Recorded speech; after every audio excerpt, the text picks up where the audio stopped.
احمد فراد کی گمشدگی کا معاملہ، جسٹس محسن اختر کیانی کے ریمارکس۔ حال ہی میں شاعر احمد فراد کی گمشدگی کے حوالے سے اسلام آباد ہائی کورٹ کے چیف جسٹس محسن اختر کیانی نے بازیابی سے متعلق درخواست پر سماعت کے دوران ریمارکس دیتے ہوئے کہا کہ ادارے جو کر رہے ہیں اس کی سزا سب نے بھگتنی ہے، مجھے بندہ ISI سے چاہیے۔ اس سے قبل بھی اس کیس میں جسٹس محسن اختر کیانی نے کہا تھا کہ سیکرٹری دفاع ISI اور MI سے رپورٹ لے کر عدالت میں جمع کرائیں۔ انہوں نے مزید کہا کہ میں تو کہتا ہوں کہ قانون سازی ہونی چاہیے کہ لاپتہ افراد کے معاملے میں سزائے موت ہونی چاہیے یا نہیں۔ گزشتہ روز سماعت کے دوران جسٹس محسن اختر کیانی نے مزید کہا کہ ایجنسیاں ملک چلائیں گی یا قانون کے مطابق ملک چلے گا، کابینہ کو عدالت بٹھا کر فیصلہ کرواؤں گا۔ جسٹس محسن اختر کیانی کا قانون کے حوالہ جات دینے پر یہ سوال ذہنوں میں فروغ پاتا ہے کہ کیا عدالتیں بھی قانون کے مطابق اپنا کام کر رہی ہیں یا نہیں۔ اگر واقعی کر رہی ہیں تو پھر انڈیکس میں دنیا بھر میں 150 میں سے 139ویں نمبر پر اور جنوبی ایشیا میں 6 نمبر پر پاکستانی عدالتیں کیوں ہیں؟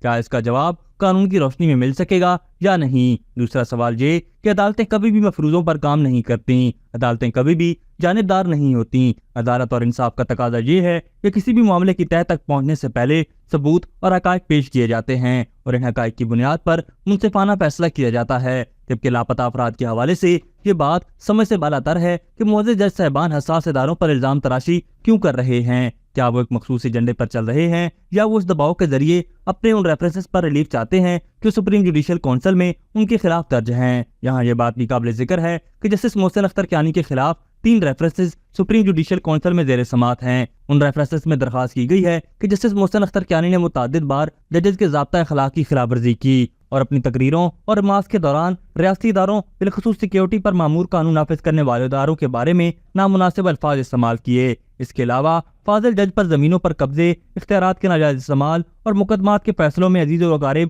اور دوست احباب کو نوازنے جیسے الزامات ہیں۔ اس لیے مذکورہ بالا جج عدالت عالیہ کے جج کی پوزیشن پر آرٹیکل 209 کے تحت فائز رہنے کے قابل نہیں۔ عدالتی ذرائع کے مطابق ان دائر پٹیشن کا فیصلہ سپریم جوڈیشل کمیشن کی جانب سے عنقریب متوقع ہے۔ دیگر پٹیشن میں پٹیشنر نے الزام لگایا کہ یہ ایک حقیقت ہے کہ جسٹس محسن اختر کیانی کی بہت سی جائیدادیں اندرون اور بیرون ممالک ہیں، جن میں محتاط اندازے کے مطابق 6 پلاٹ، 9 گھر اور فلیٹ شامل ہیں۔ اس کے علاوہ فاضل جج کی بہت سی جائیداد بے نامی بھی ہے، جیسا کہ اسلام آباد میں سیکٹر F6 میں 2 کنال کا 2 منزلہ زیر تعمیر گھر اور اسلام آباد میں پورا سائز فلیٹ جس کی مالیت 2 بلین روپے ہے۔ اس کے علاوہ فاضل جج کے خاندان کے مختلف علاقوں میں کاروباری مصروفیات بھی ہیں جن کی عمومی سرپرستی جسٹس محسن اختر کیانی کرتے ہیں۔ معزز جج کو اپنے فرائض منصبی کی ادائیگی میں غیر جانبدار ہونے کی ضرورت ہے جو ان کے منصب کا تقاضا ہے۔ سب جانتے ہیں کہ لاپتہ افراد کا معاملہ ایک ایسا مسئلہ ہے جس سے پوری دنیا نبردآزما ہے۔ یہ مقدمہ بھی لاپتہ افراد کے حوالے سے ہے جس کے بارے میں تمام ریاستی ادارے اپنے جوابات عدالت میں جمع کرا چکے ہیں، مگر تحقیقات سے پہلے معزز جج کی جانب سے دیے جانے والے ریمارکس وہ کسی بھی مستند شواہد کے بغیر انتہائی معنی خیز ہیں۔ ان کی جانب سے قومی سلامتی کے اداروں پر الزام تراشی کسی طور پر اعلیٰ عدلیہ کے جج کو زیب نہیں دیتی۔ ان کی جانب سے یہ کہنا کہ مجھے بندہ ISI سے چاہیے معلوم نہیں انہوں نے خود اپنی آنکھوں سے بندے کو ISI کی تحویل میں دیکھا یا یہ ریمارکس صرف ایک ادارے کو بدنام کرنے کے لیے دیے گئے۔ یہ ریمارکس صرف پاکستان نہیں بین الاقوامی میڈیا میں بھی اپنے اپنے مطلب کے لیے استعمال کیے جائیں گے۔ دوسری اہم بات یہ ہے کہ معزز جج صاحبان کی جانب سے اس طرح کے بیانات کے جواب میں اگر کوئی توجیہ کے ساتھ ان پر سوالات اٹھا دیں تو فوراً توہین عدالت کے زمرے میں آ جاتا ہے۔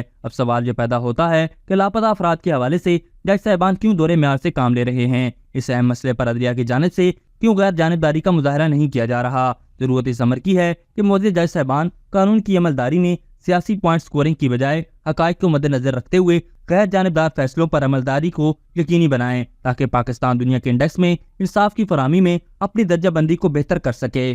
ابھی تک کے لیے صرف اتنا ہی۔ مزید دلچسپ اور تازہ ترین خبروں سے آگاہ رہنے کے لیے ہمارے چینل اسلام آباد انسائیڈر کو سبسکرائب کرنا مت بھولیے، اور اگر ہماری یہ ویڈیو آپ کو اچھی لگی ہے تو اسے لائک کر دیں اور اپنی قیمتی رائے کا اظہار نیچے دیے گئے کمنٹ سیکشن میں ضرور کریں۔